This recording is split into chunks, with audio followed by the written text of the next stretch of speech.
축구 경기에서 보면 한 경기가 끝나고 나면 공격수는 기억이 나요. 그리고 골키퍼도 기억이 나요. 그런데 수비수는 잘 기억이 안 나실 거예요.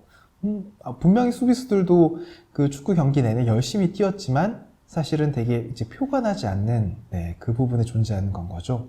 데이터팀도 들어오는 요청을 잘 수행해서 잘 리포트를 내주는 조직이거나 이런 대시보드를 운영하는 조직이면 사실 굉장히 열심히 했음에도 불구하고 회사 내에서는 공격수로 포지셔닝 되지 않고 이 친구들이 있어야 우리 회사가 굴러간다라는 되게 중요한 조직으로 인식받기는 쉽지는 않아요.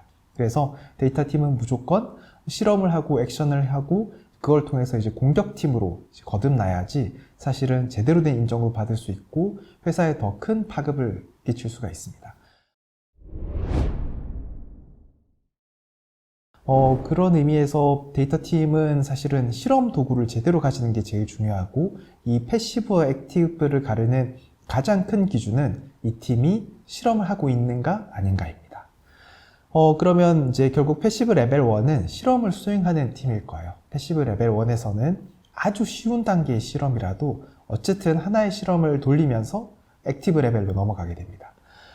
A/B 테스트를 통해서 이제 공격수로 넘어가야 되는데 이제 사실 처음에 A/B 테스트를 돌린다는 게 그렇게 막 쉬운 일은 아니에요. 왜냐하면 A/B 테스트 플랫폼도 도입을 해야 되고 회사의 많은 어떤 기저 시스템들이 A/B 테스트에 적합하지 않게 만들어져 있을 수도 있고 기존에 로그를 남기는 로그 시스템도 A/B 테스트에 걸맞게 로그를 안 남기고 있을 수 있어요. 그래서 사실은 첫 한 바퀴의 A/B 테스트를 돌리는데 생각보다 꽤 많은 시간이 걸릴 겁니다.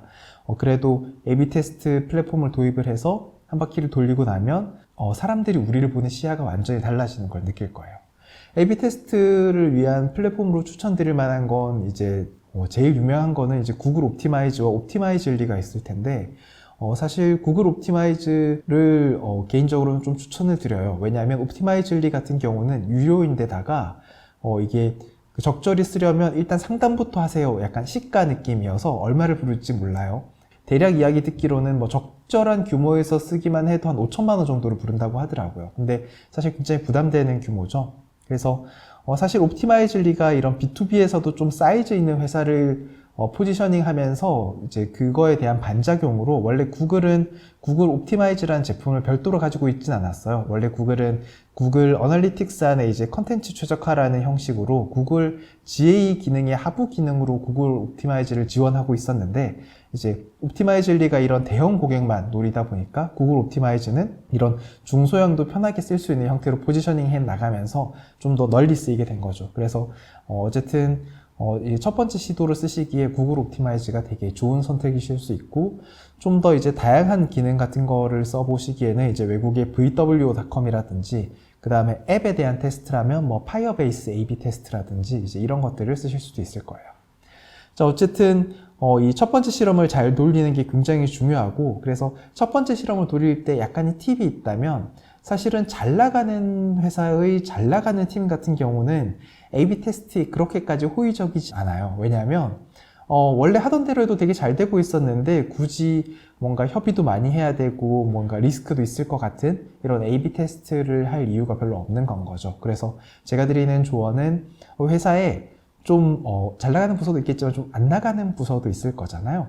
안 나가는 부서 분들에게 저희가 이런 개선안을 가지고 있고 이제 기존이 A인데 이렇게 B안을 넣어서 이제 다른 새로운 시도를 해보시면 어떨까요? 이 새로운 시도는 되게 안전합니다. 원래 A안도 있고 B안도 있으니까 이런 식으로 이야기를 하시면 생각보다 좀 더 쉬운 협조를 받으실 수가 있고요. 그래서 회사에 힘들어하는 부서로 가서 그 팀이 협조를 받아서 첫 번째 실험이 성공할 때까지 이제 여러 번의 시도를 하시고 성공한 실험이 나온다면 그거를 이렇게 약간 동네방네 알리면서 사내에 크게 마케팅하는 게 중요합니다. 그러면서 더 중요한 기능, 더 중요한 팀의 실험도 참가할 수 있게 변해나가는 건 거죠. 네, 그래서 첫 번째 실험은 항상 누구라도 알 수 있는 약간 디자인적 요소를 실험을 하는 게 제일 좋고요. 그러니까 랜딩 페이지의 모습이 이렇게 바뀌었더니 더 낫다, 뭐라던가.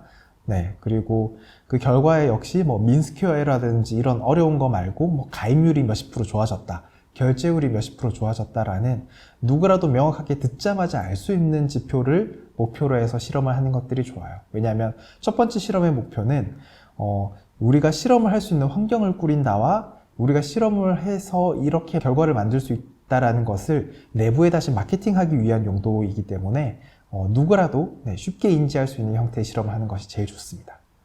액티브 레벨 1에서 어쨌든 몇 가지 실험을 성공하게 되면 이제 사내에서 굉장히 여러 부서에서 우리도 이런 실험을 해보고 싶어요. 우리도 실험을 통해서 이런 개선을 하고 싶어요. 라는 요청들이 많이 생깁니다. 실험은 여러 의미에서 굉장히 강력한 도구가 되는데요. 왜냐하면 실험은 우리가 유저들에 대해서, 고객들에 대해서 정보를 액티브하게 얻는 과정이기도 해요. 좀 더 좋은 성과를 단지 보는 것뿐만 아니라 이제 사람들이 무엇을 좋아하는지를 알 수 있게 되는 학습의 과정이기도 한 거죠. 예를 들어서 우리가 연말에 이렇게 고객들에게 푸시 메시지를 보내기로 한다. 근데 예전처럼 모두에게 같은 푸시 메시지를 보내는 게 아니라 A에게는 다이어리를 드립니다. B에게는 화장품 세트를 드립니다. C에게는 이렇게 그냥 상품권을 드립니다. 이제 이렇게 했었을 때 연말이 되면 사실은 상품권이 더 비쌈에도 불구하고 사람들이 다이어리라는 것들에 대해서 훨씬 더 반응을 많이 하는구나. 이런 것들은 이제 동시에 다양한 선택지를 뿌려본다라는 A/B 테스트라는 프레임 안에서만 발견할 수 있는 사실이거든요. 그러니까 이 과정을 통해서 예전처럼 그냥 전체에게 상품권을 뿌렸다든지 전체에게 무언가를 뿌렸다면 고객들이 다이어리 대비 상품권 대비 이제 어떤 거 대비 어떤 걸 얼마나 더 좋아하는가라는 사실을 전혀 알 수 없었지만 아무것도 고객에 대한 어떤 정보를 얻어낼 수 없었지만 A/B 테스트를 통해서 고객들은 이러한 것들을 이거보다 상대적으로 더 좋아해 같은 정보를 얻어내는 학습 과정이므로 사실은 A/B 테스트가 이 데이터 팀이 공격 조직이 되는 굉장히 큰 키포인트이기도 한 거죠.